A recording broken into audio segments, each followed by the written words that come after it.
Anda, saya tidak bisa. Tunggu dulu. Anda mengatakan itu segala macam politik. Salah besar. Enggak. Pernyataan kamu misleading, Fadli. Ya. Kamu Oke, gagal tunggu berpikir dulu. kamu. Kan Anda nggak ngerti apa-apa. Kalau dua-dua ngomong, Jumping conclusion, bos. Anda Kebodohan itu tidak terlalu mengerti. mengganggu buat Anda saya. tidak Saya melihat apa yang menjadi realitas hari-hari ini, menurut saya akan hancur Indonesia ini kalau dipimpin oleh Jokowi gitu ya. Ada hal yang berbeda antara berpikir besar, bertindak besar, dan bicara besar. Menurut saya, Jokowi berpikir besar dan dia bertindak besar. Yang lain bicaranya saja yang besar. Memang gagal, ini memang pemerintahan yang gagal. Jadi itu menunjukkan ini pemerintahan ini amburadul, ya. Tidak ada kepemimpinan. Jokowi itu jawaban dari harapan-harapan kita yang sudah capek dan kekerasan, capek dengan penculikan, intimidasi, ancaman, dan sebagainya. Jokowi adalah jawaban dari semua persoalan. Dia berbicara tentang nasionalisme, dia menghargai perbedaan, dia melihat perbedaan tidak sebagai lawan, tapi sebagai kekayaan bagi bangsa ini. Satu hal yang saya pelajari dari Jokowi adalah dia ingin membangun Indonesia seperti taman bunga. Ada warna merah, ada warna kuning, ada warna putih, dan semua hidup berdampingan tanpa menggunakan kekerasan satu dan yang lain. Jokowi adalah jawaban dari semua mimpi-mimpi kita. 1/4 atau 1/5 APBN kita untuk membayar bunga utang, belum pokoknya. Jadi kita memang butuh pawang utang gitu ya. Anggaran pendapatan belanja negara disusun bersama-sama Presiden dan DPR. Jelas, jangan kemudian cuma menyalahkan pemerintah, tapi partainya di DPR menyetujui anggaran-anggaran itu. Ayo kita bicara soal hutang. Dalam undang-undang kita jelas, hutang baru berbahaya. Hutang baru dianggap tidak boleh kalau di atas 60% dari rasio PDB kita. Kalau masih 20%, undang-undang membolehkan. Pemerintah salah? Tidak, karena undang-undang dibuat bersama pemerintah dan DPR. Saya dari dapil saya di Kabupaten Bogor, saya bertanya kepada masyarakat di Parung Panjang. 3 pertanyaan. Pertanyaan pertama, apakah hidup di era pemerintahan sekarang ini makin mudah atau makin susah? Jawabnya rata-rata makin susah. Saya rekam semua itu di mana-mana juga. Wah, kalau ngomongin prestasi Jokowi selama 7 tahun ini, kita harus jujur. Bahkan jadi tangan kita nggak cukup untuk menghitung. Fadli, tanya lagi.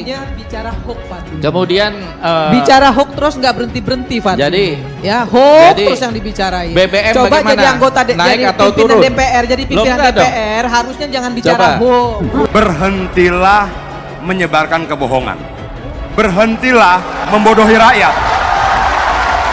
Ya? Gini lihat. Harus menjadi contoh Harga BBM bagi naik masyarakat. atau harga BBM naik atau Ditonton turun? Rakyat Indonesia loh. Ya? Kemudian cuma menggerutu terus tanpa memberikan solusi. Itu bukan oposisi yang membangun. Itu oposisi yang tidak membangun apa-apa selain kebencian di rakyatnya sendiri. Di Jawa kalau naik 500 perak saja demonya 4 bulan. Di sini naik 1000 perak saja demonya sampai 6 bulan. Saudara-saudara kita yang di Wamena, yang di Pegunungan Tengah, harga 60.000 diem bertahun-tahun.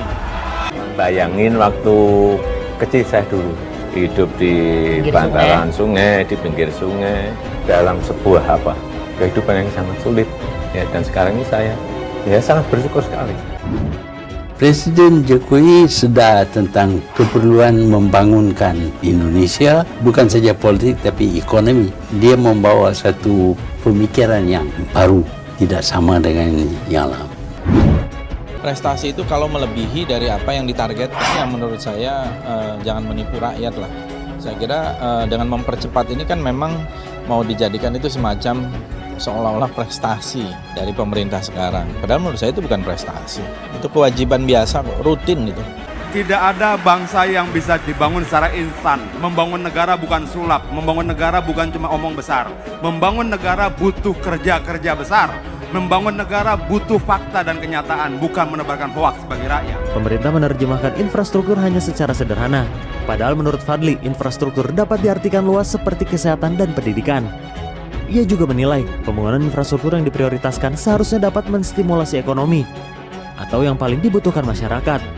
Fadli menyebut hal itu tidak terjadi sehingga penggunaan dana tidak efektif dan menimbulkan utang.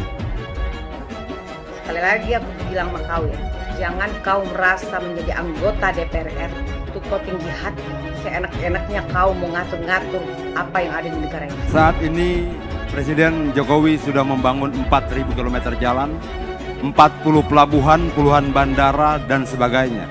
Jalan itu dibangun tidak untuk jalan, pelabuhan dibangun tidak untuk pelabuhan, bandara dibangun tidak untuk bandara. Semua dibangun untuk meningkatkan pertanian, perkebunan, industri, wisata, dan semuanya berarti lapangan kerja buat kita semua. Semua berarti kesejahteraan buat kita semua. Kalau dilihat di infrastruktur dan perhubungan itu kan masif gede-gedean banget Pak di era 5 tahun kemarin ya. Kenapa Bapak memilih fokus infrastruktur dan perhubungan ini kemarin? Ya yang pertama saya ini terbiasa kerja fokus ya. Saya nggak mau kerja semuanya dikerjain kemudian hasilnya nggak jelas. Lebih bagus fokus tapi hasilnya bisa terukur, ada angka-angkanya yang saya inginkan itu. Jadi kenapa infrastruktur? Karena ini menjadi sebuah fondasi bagi negara kita untuk berkompetisi dengan negara-negara lain. Tadi sudah disampaikan oleh beliau mengenai indeks competitiveness kita, indeks daya saing kita terhadap negara-negara lain, dan kita masih pada posisi di tengah. Kita ingin berada pada posisi di depan. Dan infrastruktur itu bukan urusan masalah membuat jalan tol, membuat airport, membuat pelabuhan, atau membuat pembangkit listrik, enggak. Infrastruktur itu yang pertama, cipta lapangan kerja, menciptakan lapangan kerja, infrastruktur. Yang kedua, menciptakan titik-titik pertumbuhan ekonomi baru, bukan uang beredar, PDB ekonomi kita hanya di Jakarta, hanya di Jawa, enggak. Kita ingin ada titik-titik pertumbuhan ekonomi baru. Kemudian yang ketiga, ada perbaikan jaringan logistik kita. Karena ini negara ini 17.000 pulau. Bapak Ibu bisa bayangkan, 17.000 pulau yang memerlukan semuanya infrastruktur, sehingga jaringan logistik kita akan menjadi lebih baik. Kemudian ini juga memberikan fasilitas pada produksi, memfasilitasi produksi, sehingga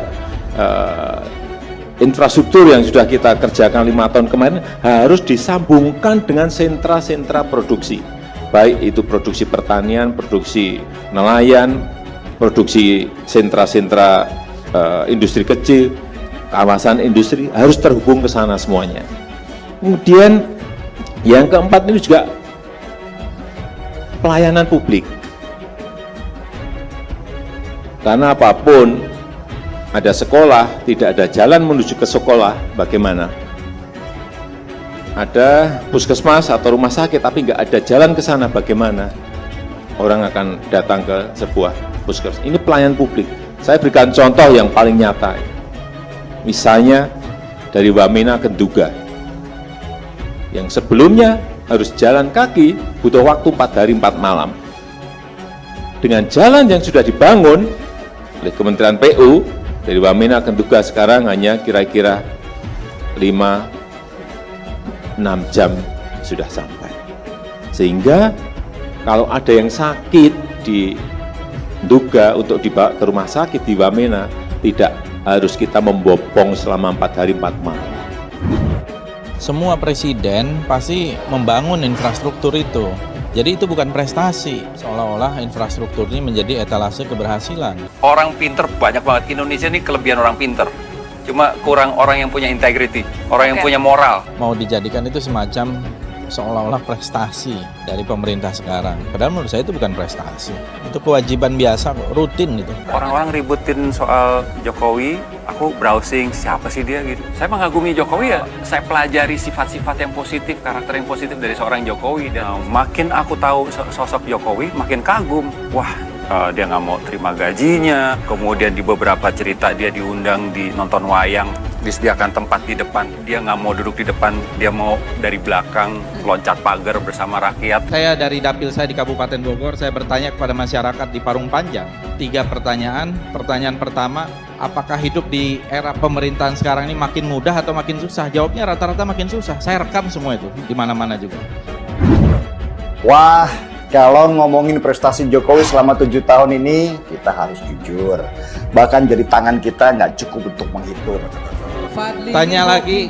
Bicara hoax, Fadli. Kemudian bicara hoax terus nggak berhenti Fadli. Jadi ya hoax terus yang dibicarain. BBM coba bagaimana? jadi anggota Naik jadi atau pimpinan turun? DPR, jadi pimpinan DPR harusnya jangan bicara hoax. Berhentilah menyebarkan kebohongan. Berhentilah membodohi rakyat.